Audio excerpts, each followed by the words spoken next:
Welcome back, everyone. I am Zadian. This is Kerbal Space Program, the Redneck Space Program, and today, people, we are kind of correcting some mistakes we've made in the past. So you guys saw in the last episode, our moon station went to pot real quick, and we had to end up destroying the entire thing. So we don't have a moon station right now, and one of the goals I wanted to have for this series was to have a station around the moon to as a kind of a launching point to go to Duna and stuff like that. I don't have to do it, but I wanted to. That being said, we're going to go ahead and rebuild it. I have to admit, I have hit a brick wall when it comes to Kerbal Space Program right now. I've had a hard time trying to come up with new things to do and everything, besides the obvious, of going to different planets and stuff like that. So I did install a couple more mods. Check the description down below, see if there's any changes, if you're following along with me. And yeah, man, it's just I've kind of hit an inspirational wall on what to do with the rest of this series. So do not be alarmed if there are weeks without Kerbal Space Program, because the further we progress into this game, the more it takes to record, edit, and get to you guys. So don't be discouraged. I'm going to be filling the gaps with Oni, and I'm also going to be filling the gaps with Planet Base, which will air before this. I've already got it rendered. I just got to put it up online.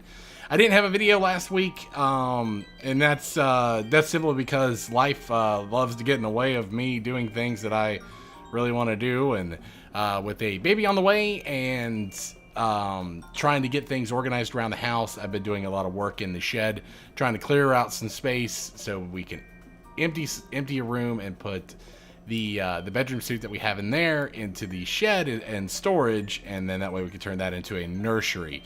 So just be mindful that there's going to be times where I go, there may be a week or so, a week here and there that that I skip putting up a KSP, because it is time consuming doing these. These are not easy to record and put out there if you're not doing a specific thing. Like my buddy JRA, he's doing something that has to do with meteors. That's very, very linear thing to do. We're kind of shooting darts randomly at the dartboard here with stuff that we're doing. So there's no clear objective right now except for to build a moon base, which I don't mean to put it on you guys. It wasn't you. It was definitely me. Failed that last go round. So yeah, we're trying to rectify that. And God, I really hate putting 2 episodes in a row up of, not 2 episodes. God, it's been like 3 or 4 episodes in a row of us just of me trying to do a moon base and showing how bad I'm failing at it. So we may not come back to this. I do have footage recorded of putting of building the moon base and putting it together. So I may just show you the final product after that. I know I'm not going to show you the first launch in this one. I'm just going to walk you through everything. This is the entire space station that we're building here. We're building it into VAB, and I'm going to break it up into pieces and shoot it to the moon one by one. So that's why you're seeing this right now. And each big connector is connecting another module. So we've got our habitat module, which is the first module with the life support and everything like that. This is going to be our science module, where it's going to have a bunch of science experiments, and then we're going to build a power module next, and so on and so forth. So and we're going to leave room in this to actually upgrade it and to add stuff to it further. I want to have a fuel depot. I want to have other things here and there, and each module is going to have its own power cell. It's going to have its own solar power and limited battery usage, because it's not designed to be used right now. It's only designed to be used once everything gets put together out in orbit around the moon. So yeah, that's kind of the gist of everything that's been going on. I'm still enjoying Kerbal Space Program, but there are other things that I've been playing lately that I would like to put up there. One of them is Subnautica. That is a great game. I did a stream of it the other day. If you guys haven't yet, please follow me on Twitch. Link to my Twitch channel is in the description down below. I don't have a set schedule for streaming yet.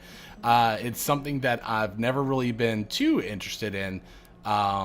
To be fairly honest, or to completely honest with you guys, streaming is not something that I've always been wanted to be. I've always wanted to be a YouTuber and just exclusively put videos out there on YouTube. However, it is fun to get out and stream every once in a while. I did a stream last week, and nobody came out there, which is understandable. Understandable, because I literally put the notice up that I was going to be streaming Subnautica literally in 30 minutes before I started streaming, so I'm gonna get better about that. And I would like to, if you guys want to see me stream, let me know down in the comments of this video. I can start setting up more regular streams to where I am more scheduled, I guess you would say. So let me know down in the comments down below if you want to see me start streaming stuff, whether it be Subnautica, Oni, Planet Base, which is yet to air, or which should air before this one, or let's see, what else do I got? RimWorld, a bunch of other games. Let me know down in that comment section down below what you would like to see me do, other than Kerbal Space Program, and which is my bread and butter, by the way. And I recognize where my audience lies, and I do like doing Kerbal Space Program, and we can stream Kerbal Space Program too. The only problem with streaming Kerbal Space Program is that a lot of stuff does take a lot of time to do, but we could also do some jackass stuff in there in between. So you see right now, that was what our whole space station is going to look like. We are separating and putting stuff into different categories as habitat, power, and science right now. I do have plans, like I said, to add a fuel depot. I also have plans to, well, the fuel depot is probably the biggest one, and also expand the power for this thing to make it look a little bit nicer. You noticed it's so far away now that I'm saying this, but you'll kind of see it at the end. I used really bad solar panels for this. They are they're the three things that I had in a line, and they don't move with the sun, so just keep that in mind. And I'll also bring it back up when I do show you the space station when it's completed. It's not going to be in this episode. It'll be in the next episode. I'm just building a tug right now, a big tug. This is going to be our main mover, a mover of things while we're out around the moon. And it'll be there to put stuff into place. We'll also have one of our smaller tugs out there too, because I do have plans to use smaller docking ports to add the fuel depot onto it, because I don't want that to be attached to the main body. So I'm gonna put some I've got ideas up in my head for it anyways. Good lord, I've been rambling for a while. Obviously this is all post commentary. And I'm using my my new Yeti mic, and I've got my headset plugged into it, so I can actually hear what I sound like before I go out there. So usually used to. Oh, by the way, I gave my old mic to JRA and got him a mic stand in it, and his audio sounds fantastic. He was just using an old headset, and like I said, I upgraded to the Yeti, and I didn't have a place for the blue snowball that I had, that I've been using since, good God, I have been using that thing for a long time. And I was very happy to be able to give that to JRA and help him out. And he seems to like the microphone, which is great. I love it. I love being able to help people whenever I can, and he's a person that's actually helped me out on my channel a lot, and I can't thank him enough for that. And in return, you know, he got a microphone, so that's awesome. This is what I was talking about right here, the power strip that's, I'm pointing to my screen like a madman again. You guys can't see my finger.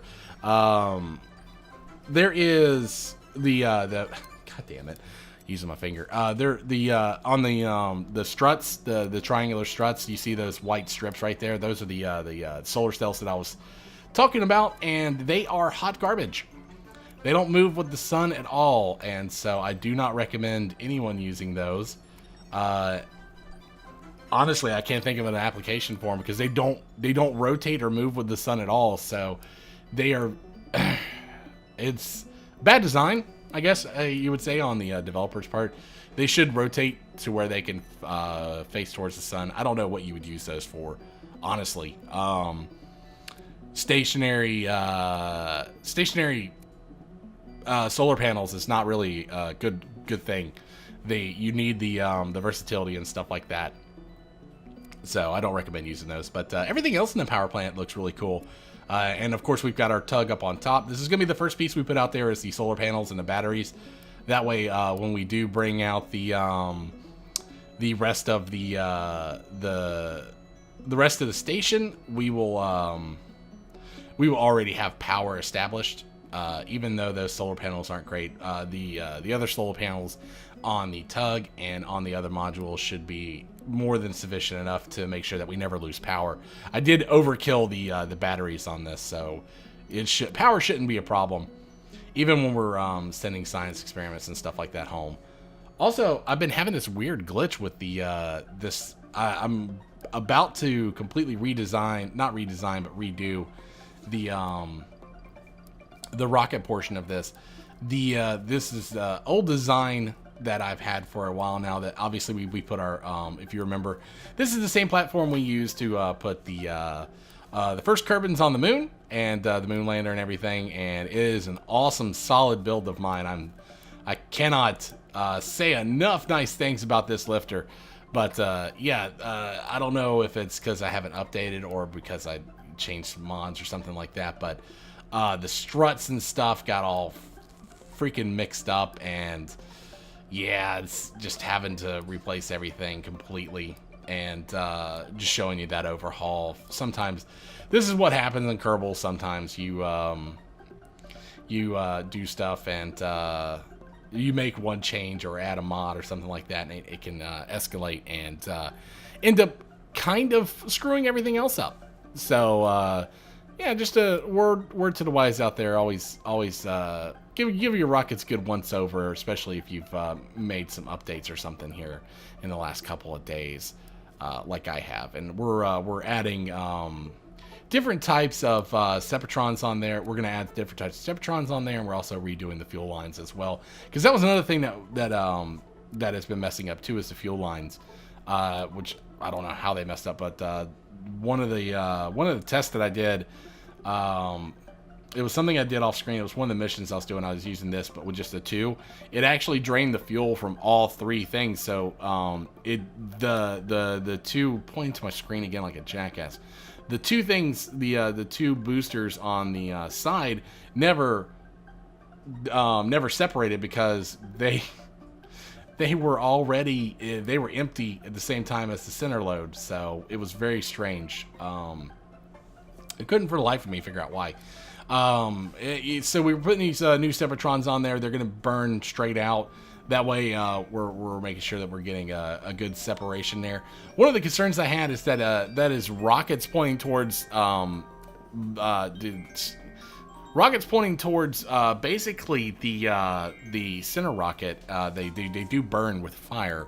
However, the amount of flame that comes out versus the amount of time it's close to it doesn't hurt it. In real life, you would never do this. You would never point a rocket towards another rocket that has fuel in it. You would never do this. But because it's KSP and all Kerbals are pretty much suicidal, this is what we ended up doing. And that's about it.